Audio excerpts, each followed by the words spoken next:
Welcome to cine bye. నా పేరు ప్రణీత్. ఇప్పుడే ఆంధ్ర కింగ్ తాలూకా సినిమా అయితే చూసి వచ్చేసాను. ఒక్క మాటలో చెప్పాలంటే సినిమా వెల్ రిటర్న్. ఎందుకు అంటున్నానో ముందుగా తెలుస్తుంది మీకు. వెల్ రిటర్న్ అయితే మహేష్ బాబు పి పేరు అయితే గుర్తుపెట్టుకోండి.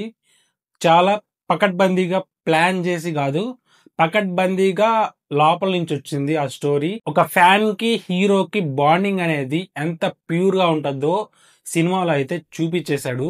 ఫస్ట్ హాఫ్ చూసిన తర్వాత నాకేమనిపించిందంటే, ఇదేంది ఈ సినిమా కోసమా మనం వెళ్ళింది, బయోపిక్ ఆఫ్ ఫ్యాన్ అని చెప్పేసి లవ్ స్టోరీ ఉంది ఇడంతా అనిపించింది.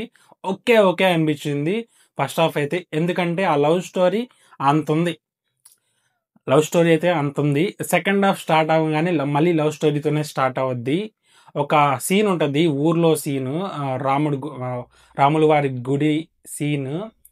అది మీరు సినిమా చూసిన తర్వాత మీకు తెలుసద్ది ఆ సీన్ ఏందో. అక్కడి నుంచి సినిమా తిరిగిపోయింది. ఆ లవ్ స్టోరీలో ఉన్న ఎలిమెంట్స్ అన్నీ అక్కడి నుంచి అన్ని కనెక్ట్ చేసుకుంటూ వస్తాడు. మామూలుగా అనిపించలేదు. సెకండ్ హాఫ్ అయితే నాకు చాలా దగ్గరగా అనిపించింది. అండ్ ఆ ఫ్యాన్ వచ్చేసి ఆ హీరోకి ఎందుకు ఫ్యాన్ అయ్యాడు అనే రీజన్ ఉంటుంది చూడు, అది నాకు చాలా బాగా కనెక్ట్ అయింది. ఎందుకంటే పర్సనల్లీ నేను కూడా అలాగే కనెక్ట్ అయ్యాను నా హీరోకి. నా హీరో ఎవరనేది వీడియో ఎండింగ్లో చెప్పేస్తానైతే. మహేష్ బాబు పి ఒక రామ్ వెంకట్ శేఖర్ ఇంటర్వ్యూలో చెప్పేస్తాడు పవన్ కళ్యాణ్ గారి ఫ్యాన్ అని. ఆ ఫ్యానిజం కావాలని బయటికి రాలేదు, కానీ అది వచ్చేసింది. ఒక సీన్ చెప్తాను.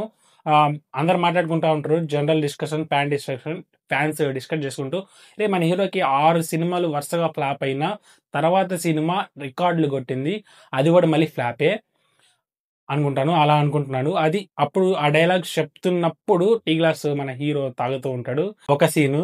ఇంకో సీన్ కూడా మళ్ళీ రీస్టార్ట్ చేద్దామనే ఉంటుంది ఒక ఎలిమెంట్ లాస్ట్ లో. అది కూడా పవన్ కళ్యాణ్ గారినే గుర్తు చేస్తుంది నాకైతే. సెకండ్ హాఫ్ చాలా గట్టిగానే తీసాడనిపించింది ఫస్ట్ హాఫ్ తో పోలిస్తే. ఫస్ట్ హాఫ్ సెకండ్ హాఫ్ అని పక్కన పెట్టేస్తే అన్ని డిపార్ట్మెంట్లు, కెమెరా డిపార్ట్మెంట్ అద్దరు కొట్టే టేకింగ్ అండ్ మ్యూజిక్ చాలా ఫ్రెష్గా అనిపించింది. పాటల నుంచి క్లైమాక్స్ లో ఒక బీజిఎం ఉంటుంది, హాలీవుడ్ లెవెల్ అనేంత ఉంటుంది. మీరు చూసిన తర్వాత వచ్చి కామెంట్లో వేసేసుకోండి. అలా లేకపోతే ఆ సీన్లే భలే ఎలివేట్ చేసింది. ఆ బీజిఎం అయితే చాలా హై ఇస్తుంది. మహేష్ బాబు పి ఆ హీరో ఫ్యాన్ బాండింగ్ అని చెప్పాను కదా, అది చాలా మోటివేట్ చేస్తుంది అందరు ఫ్యాన్స్ వెళ్ళిపోండి. ఒక్కరి ఫ్యాన్స్ అయితే కనెక్ట్ అవ్వరు. మీ జీవితంలో ఎవరికన్నా ఫ్యాన్ అయి ఉంటే కనెక్ట్ అయిపోతారు ఈ సినిమాకి. ప్రతి ఎలిమెంట్ మీరు ఓన్ చేసుకుంటారు. ఫస్ట్లో చెప్పాను కదా నేను ఎవరి ఫ్యాను, ఇంకా చెప్పాలా? దీంట్లో దాపరికం ఏం లేదు. నేను ఫస్ట్ పవన్ కళ్యాణ్ గారి ఫ్యాన్ ఫ్రమ్ 2014 అని చెప్పొచ్చు. అప్పుడే కొంచెం నాకు తెలిసి ఉంటుంది. జనసేన కూడా అప్పుడే క్రియేట్ అయింది. స్పీచెస్ ఉంటాయి చూడు, అక్కడి నుంచి నాకు భలే మోటివేషన్ వచ్చేసింది. బయటకు వచ్చి మాట్లాడగలుగుతున్నాను, ఇలా మీ ముద్దు కూడా మాట్లాడగలుగుతున్నాను. ఇంకా చాలా వాటిల్లో ధైర్యాన్ని నింపాడు, అందుకనే ఫ్యాన్ అయ్యాను. మామూలుగా అందరు స్టేటస్లు పెడతా ఏదో చేస్తూ ఉంటా, అది చూసి ఏంది మెంటలోడు అనుకుంటాడు. ఇది రీజన్. ఎప్పుడు చెప్పే అవకాశం రాలేదు, ఇప్పుడు వచ్చింది కాబట్టి.